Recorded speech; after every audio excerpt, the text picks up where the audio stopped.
Welcome to Let's Think About It with Advocates Protecting Children. I'm Maria Keffler. I'm Erin Brewer. And I'm May Lyle.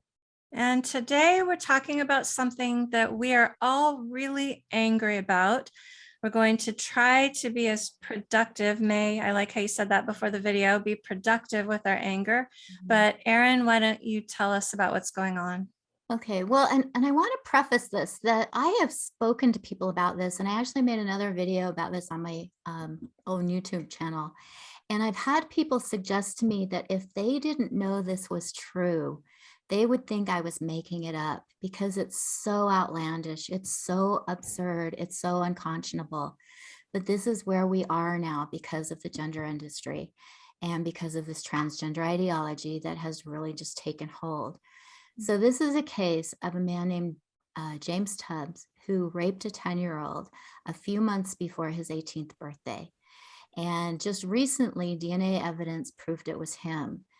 Because of the state law in California, he will be sent to a juvenile detention center, but because he identifies as female, he's going to be housed with girls in a juvenile youth detention. And this is really hard for me to talk about.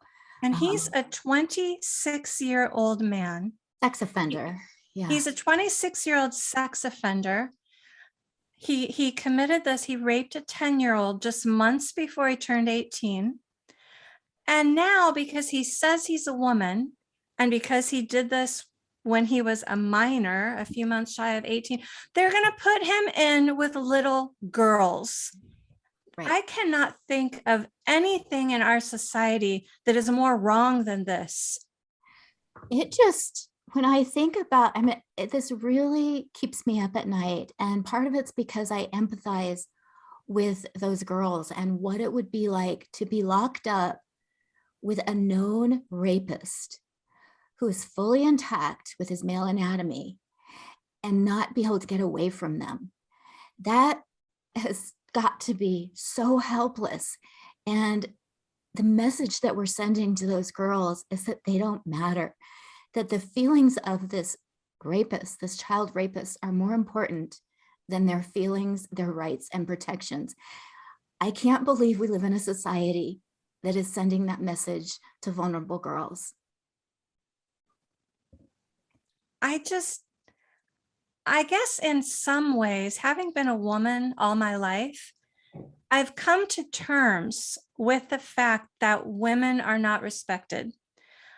This transgender ideology is just blowing it up on billboards, and that women don't matter.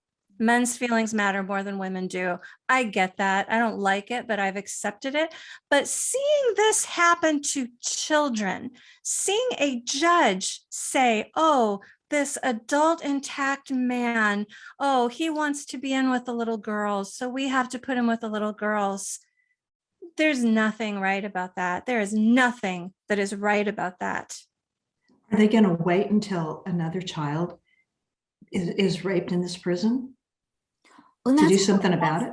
That's what I wonder, is how many women and girls have to be sacrificed to the gods of the transgender ideology before this stops. We've already seen girls in Loudoun County who were sexually assaulted by a male who identified as a female. Sorry.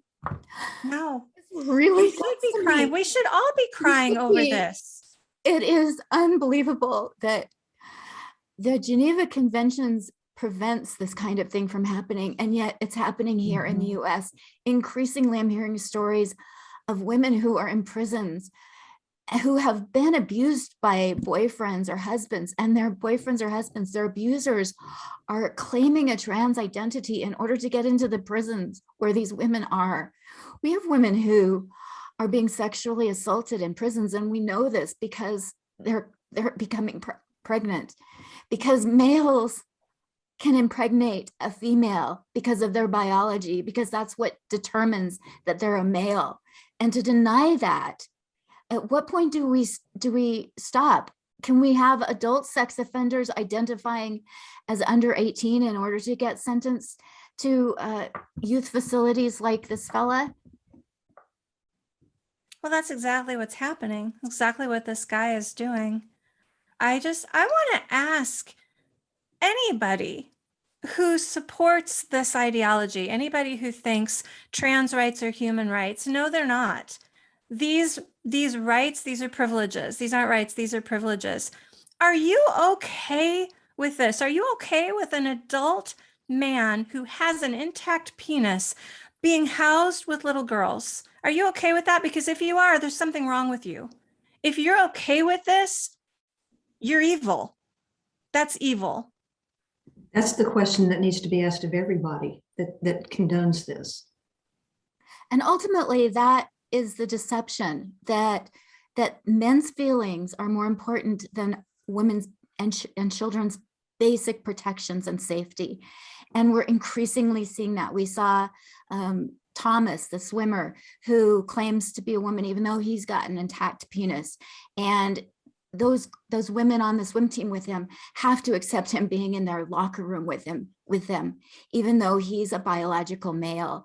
This is and he's clear that he's still attracted to women and he's still dating girls, and he doesn't bother to cover himself up all the time in the locker room.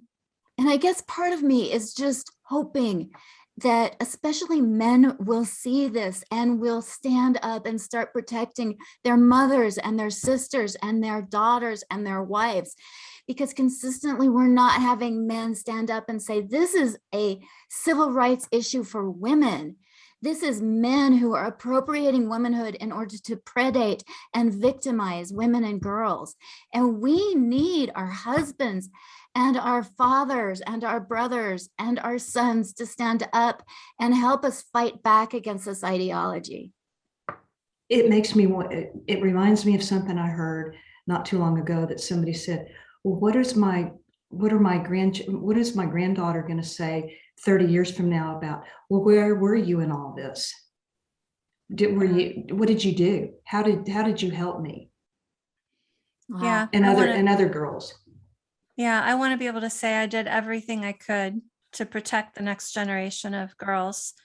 And, when I think about this James Tubbs going to prison with little girls, there is no difference between that. And there was a man in Ohio who kidnapped girls and women and kept them in his basement for years while he raped them. And there's no difference. There's no difference. Those girls had no choice about being in his basement and being raped by him. And these girls who are in juvenile facilities where, thank you, judge, who decided that an adult man ought to be in there, they have no choice. They have no choice. They can't get out.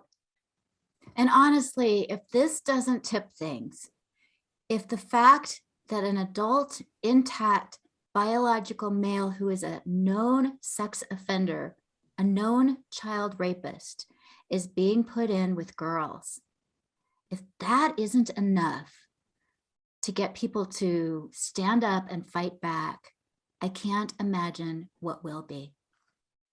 All the energy that people are putting into fighting wearing a piece of cloth over your face, take a little bit of that energy and stand up for these girls who are going to be raped by a man in their juvenile detention.